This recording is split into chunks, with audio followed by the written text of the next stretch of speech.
What's up les gars, c'est votre Blackie, back to d'une vidéo et aujourd'hui on va parler de Kodabi. Donc Kodabi, je le rappelle, c'est une personne que 6ix9ine aurait payé environ $10 000 pour qu'il puisse effrayer Chief Keef, je le rappelle, à New York. Est-ce que vous vous rappelez de cette personne-là? Donc j'ai des news sur ça et avant de commencer la vidéo, commentaire du jour de Winnie the Pooh, donc je sais pas si ça se prononce comme ça, c'était sur ma vidéo de Lil Nas X qui fait son coming out. Alors, déjà faire son coming out, ça veut pas juste dire que tu dis que t'es gay. C'est l'action d'avouer à quelqu'un sa sexualité, son orientation sexuelle, sa transsexualité et tout ce qui a un rapport avec la LGBTQ+.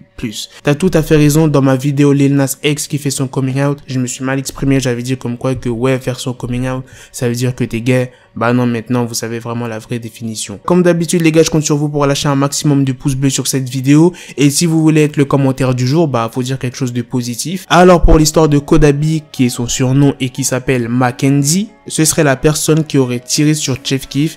Et 6ix9ine avait payé cette personne-là environ $10 000 pour qu'il puisse l'effrayer. Et comment on a retrouvé cette personne? Eh ben c'est 6ix9ine qui l'a balancé à la justice. C'est comme ça que les autorités ont pu arrêter Kodabi. Et Kodabi, quand il s'est fait arrêter, bah le 3 juin, il a dit comme quoi qu'il était coupable. Mais pas coupable de cette histoire-là, comme quoi qu'il aurait tiré sur Chief Keef. Non, pour une autre histoire. En fait, il a plaidé coupable dans une histoire de racket, là où il avait une arme dangereuse sur lui. Et l'avocat de Mackenzie a démontré que c'était pas lui qui avait appuyé sur la gâchette. Kodabi, il a dit en juin 2018, j'étais présent et j'ai aidé un autre individu à tirer avec une arme à feu sur un rival que Tekashi voulait effrayer. C'est pas lui qui aurait tiré sur Chief Keef, mais il était présent sur les lieux. Ça veut dire qu'il a accompagné la personne qui a tiré sur Chief Keef. Donc il est quand même complice dans l'histoire. Il a aussi dit, j'ai pris des dispositions pour que l'individu soit conduit à Times Square et réalise le plan devant l'hôtel. Lorsque la cible est sortie de l'hôtel, donc la cible c'est Chief Keef,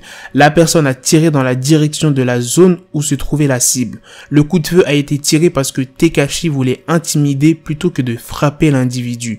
Je l'ai fait parce que Tekashi m'a demandé de l'organiser. Donc il confirme bien que c'est 6ix9ine qui a organisé tout ça, les tirs sur Chief Keef. 6ix9ine aurait préféré effrayer Chief Keef avec des coups de feu que de l'attraper et de le frapper seulement en fait. Bah alors qui est cette personne qui a tiré les coups de feu? Bah pour l'instant on sait pas, il a pas déclaré le blaze, on ne sait pas c'est qui. Et l'avocate de Kodabi qui s'appelle Lisa Scolari a expliqué pourquoi il a mis du temps à avouer. Parce qu'en fait dans la famille de Kodabi, donc de Mackenzie, il y a eu 2 meurtres dans sa famille. C'était des cousins à lui qui ont été assassinés à Brooklyn et la famille de Mackenzie, t'imagines bien, sont bouleversés. Il aimerait pouvoir assister aux funérailles et être présent pour sa famille. Mackenzie devrait être condamné le 4 octobre. Sa peine de prison est comprise entre 46 et 57 mois, donc environ 2 ans et quelques. Mais attention, c'est pas sûr parce que c'est pas le juge même qui a dit cette peine de prison, c'est ce qu'on dit en fait. Donc on saura vraiment le 4 octobre s'il va prendre entre 46 ou 57 ou s'il va prendre plus.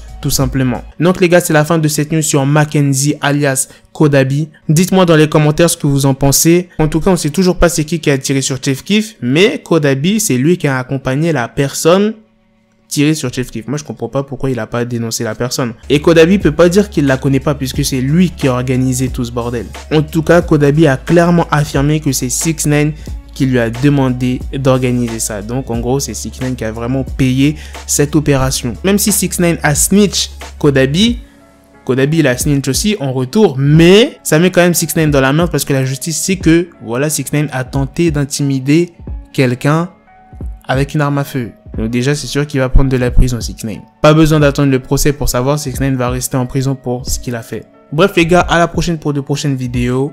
Peace. Got the bezel, had to switch my schedule on my dick, she Lego, never Lego. Her stuck up on me, so I call her Velcro. Till I need my dinero pendejo. Hit my metro if it's about to pencil like it's Go Diego. Make it right on schedule. Got a pistol on me with the dick extendo. Bitches in the back just like a fucking echo. Hey, that bitch told me you got pencil dick. She grip on my dick like a selfie stick. I got a big gun, I need help with it. To wet your babe up, Michael fell with it.